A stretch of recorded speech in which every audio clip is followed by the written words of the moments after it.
ಶ್ರೀದೇವಿಗೆ ನಿಮ್ಮ ಕಡೆಯಿಂದ best wishes ಅನ್ನ ಹೇಳಬೇಕು ಪ್ಲೀಸ್. ನಾನೇ ದೊಡ್ಡ ಕಳ್ಳ. ದೊಡ್ಡ ಕಳ್ಳ ಅಂದರೆ ಕಳ್ಳತನ ಮಾಡಲ್ಲ. ಕಳ್ಳತನ ಅಂದ್ರೆ ಸಾಕಷ್ಟು ಥರ ಇರುತ್ತೆ. ಮನಸ್ಸಿನಲ್ಲಿ ಮತ್ತೊಬ್ಬರನ್ನ ಕದಿಯೋದು, ಮತ್ತೊಬ್ಬರನ್ನ ಪ್ರೀತಿ ಕದ್ರೆ ಪರವಾಗಿಲ್ಲ, ಆದರೆ ಲವ್ ಹುಡುಗಿ ಮೇಲೆ ಕಣ್ಣ ಕದ್ದಿದೆಯಲ್ಲ, ಈ ವಯಸ್ಸಲ್ಲಿ ಬೇಕಾಗಿತ್ತಾ? ಆ ಪಾತ್ರ ಇದೆ ನಂದು.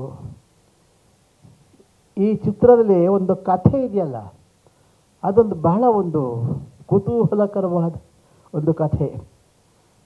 ಅದನ್ನು ಬಹಳ ಚೆನ್ನಾಗಿ ಆ ಸ್ಕ್ರೀನ್ ಪ್ಲೇ ಆಗಲಿ, ಆ ದೃಶ್ಯಗಳೇ ಆಗಲಿ ಚೆನ್ನಾಗಿ ಹೆಣೆದಿದ್ದಾರೆ. ಇದಕ್ಕೆ ಪೂರಕವಾಗಿ ಆ ಕ್ಯಾಮ್ರಾ ವರ್ಕ್ ಇದೆಯಲ್ಲ, ಆ ಕ್ಯಾಮ್ರಾ ವರ್ಕು ಬಹಳ ಚೆನ್ನಾಗಿದೆ. ಮತ್ತು ಪ್ರತಿಯೊಬ್ಬ ಕಲಾವಿದರು, ನಮ್ಮ ಗೆಳೆಯರಾದ ಕಿಶೋರ್ ಇರಬಹುದು, ರಮೇಶ್ ಇರಬಹುದು, ಮಿತ್ರ ಇರಬಹುದು, ಇನ್ನೂ ಅನೇಕ ಕಲಾವಿದರು ಇದರಲ್ಲಿ ಪಾತ್ರ ಮಾಡಿದ್ದಾರೆ. ಅಂದರೆ ನಮ್ಮ ನಿರ್ದೇಶಕರ ಒಂದು ಇದನ್ನು ಒಪ್ಕೋಬೇಕಾದ್ದು. ಯಾಕಂದರೆ ಚೂಸ್ ಇದೆಯಲ್ಲ, ಅವರು ಆಯ್ಕೆ ಮಾಡೋದು ಇದೆಯಲ್ಲ, ಪಾತ್ರಗಳನ್ನು ಆಯ್ಕೆ ಮಾಡೋದು, ಆ ಕಥೆಗೆ ತಕ್ಕಂತೆ ಆ ಪಾತ್ರಗಳನ್ನು ಆಯ್ಕೆ ಮಾಡೋದು ಇದೆಯಲ್ಲ, ಅದು ಹೌದಿದು. ಜೊತೆಗೆ ನಮ್ಮ ಸಚಿನ್ ಮತ್ತು ರಾಜವರ್ಧನ್ ಇವರ ಪರಿಶ್ರಮ ಬಹಳ ಇದೆ ಅದಕ್ಕೆ. ಯಾಕೆಂತಂದರೆ ಅವರು ಎಲ್ಲೂ ಸಹಿತ ನಾನು ನೋಡಿದ್ದೀನಿ, ಆ ಶೂಟಿಂಗ್ನಲ್ಲಿ ಆಗಲಿ ಏನಾಗಲಿ ಪ್ರತಿಯೊಂದು ಶಾರ್ಟ್ಗೆ ಏನು ದುಡುಕಿಲ್ಲ, ಯಾವುದು ದುಡುಕಿಲ್ಲ, ಬಹಳ ಆಲೋಚನೆ ಮಾಡಿದ್ದಾರೆ. ಅಂದರೆ ಆಗಿನ ಕಾಲದಲ್ಲಿ ಒಂದು ಚಿತ್ರ ಮಾಡಬೇಕಾದ್ರೆ ಬಹಳ ಅಂದರೆ ಪೇಪರ್ನ ಹರಿಯೋರು, ನೋಟ್ ಅದಕ್ಕಿರಲಿಲ್ಲ. ಅಂದರೆ ಅದರ ಅರ್ಥ ವೇಸ್ಟ್ ಆಗಬಾರ್ದು. ಸುಮ್ಮನೆ ನಾವೇನು ತೆಗೆದ್ವಿ ನೋಡ್ಬಿಡ್ತಾರೆ ಜನ ತೆಗೆದು ತಿರ್ಗಾ ಇದು ಮಾಡಬಾರ್ದು, ರೀಶೂಟ್ ಮಾಡಬಾರ್ದು. ಅಂದರೆ ಇವು ಆಲೋಚನೆ ಮಾಡಿ, ಯಾಕೆಂದರೆ ಇದನ್ನು ಕಥೆಯನ್ನು ಹೆಣಿಬೇಕಾದ್ರೆ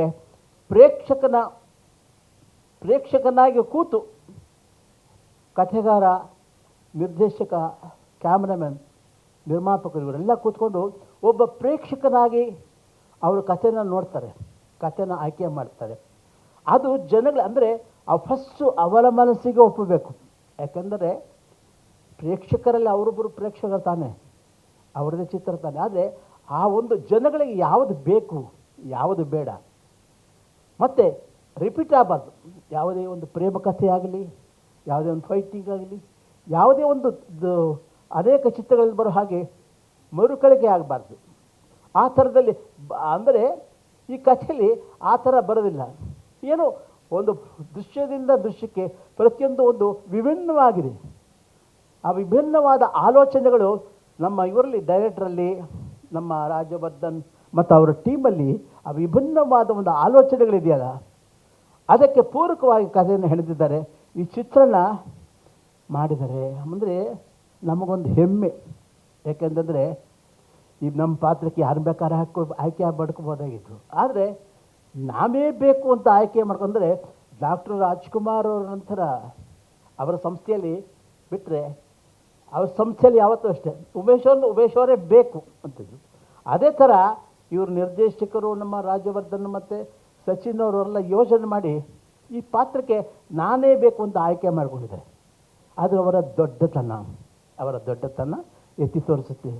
ಭಗವಂತ ಇವರಿಗೆ ಒಂದು ಒಳ್ಳೆಯ ಆಲೋಚನೆ ಶಕ್ತಿ ಕೊಟ್ಟಿದ್ದಾನೆ, ಮತ್ತು ಎಲ್ಲ ಒಂದು ಚೈತನ್ಯ ಕೊಟ್ಟಿದ್ದಾನೆ, ಭರವಸೆಗಳನ್ನು ಕೊಟ್ಟಿದ್ದಾನೆ.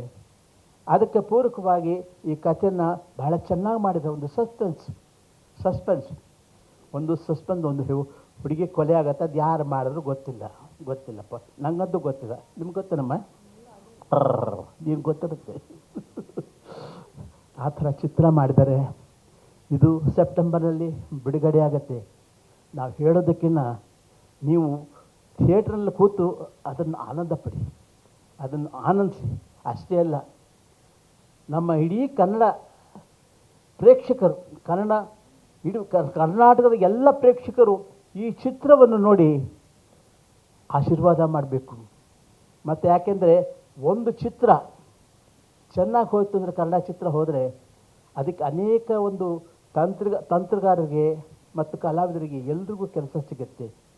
ಆ ಒಂದು ಒಳ್ಳೆಯ ಚಿತ್ರವನ್ನೇ ಮಾಡಿದರೆ ಇವೆಲ್ಲರೂ ಸಹಿತ ಇಡೀ ಕನ್ನಡ ಅಭಿಮಾನಿ ಅನ್ನದಾತರು ಪ್ರೇಕ್ಷಕರು ನೀವು ಇದಕ್ಕೆ ಸಾಕಷ್ಟು ಪ್ರೋತ್ಸಾಹ ಕೊಡಬೇಕು, ಬೆಂಬಲ ಕೊಡಬೇಕು.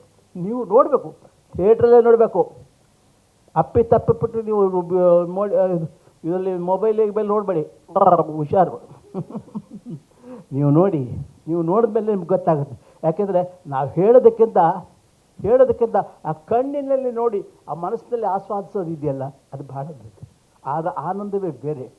ನೀವು ನೋಡಿ, ಭಗವಂತ ಇವರ ಒಂದು ಪ್ರತಿಭೆ ಮತ್ತು ಶ್ರಮಕ್ಕೆ ಭಗವಂತ ಒಳ್ಳೇದು ಮಾಡಲಿ. ಇನ್ನೂ ಅನೇಕ ಇಂಥ ಒಂದು ಒಳ್ಳೊಳ್ಳೆಯ ಕಥೆಗಳನ್ನು ಆಯ್ಕೆ ಮಾಡಿಕೊಂಡು ನಮ್ಮ ಕನ್ನಡ ಜನತೆಗೆ, ಯಾಕೆಂದರೆ ಈಗ ಕನ್ನಡ ಸಿನಿಮಾಗಳು ಓಡೋದೇ ಕಷ್ಟ, ಅಂಥದ್ರಲ್ಲಿ ಇವರು ಕಷ್ಟಪಟ್ಟು ಮಾಡಿದ್ದಾರೆ ಅಂದರೆ ಖಂಡಿತ ಇದು ಶತದಿನೋತ್ಸವ ಆಚರಿಸೋದ್ರಲ್ಲಿ ತಪ್ಪೇನಿಲ್ಲ. ಗ್ಯಾರಂಟಿ ಶತದಿನೋತ್ಸವ ರಾಜವರ್ಧನ್ ಒಳ್ಳೆಯದಾಗತ್ತೆ. ಭಗವಂತ ಈ ಟೀಮ್ಗೆ ಒಳ್ಳೆಯದಾಗಲಿ. ಇವರ ಪ್ರಯತ್ನಕ್ಕೆ ಆ ಭಗವತಿ ನಾರಾಯಣಿ ಶಾಂಭವಿ ಒಳ್ಳೇದು ಮಾಡಲಿ ಅಂತ ಕೇಳ್ಕೊತೀನಿ. ಜೈ ಕರ್ನಾಟಕ ಮಾತೆ. ಸ್ವಾದಿಷ್ಟತೆಯ ಸ್ವಾದ, ತಾಜಾತನದ ಆಹ್ಲಾದ, ಉತ್ತಮ ಆರೋಗ್ಯ ಮತ್ತು ಹೆಚ್ಚಿನ ರೋಗ ನಿರೋಧಕ ಶಕ್ತಿಯ ವೃದ್ಧಿಗೆ ಈಗ ನಿಮಗೆ ಸಿಗುತ್ತಿದೆ ಉತ್ತಮ ಗುಣಮಟ್ಟದ ಪೌಷ್ಟಿಕಾಂಶ Shri Vaidik millet health mix. ಇದು ಸಿರಿಧಾನ್ಯಗಳ ಸಂಪತ್ತು.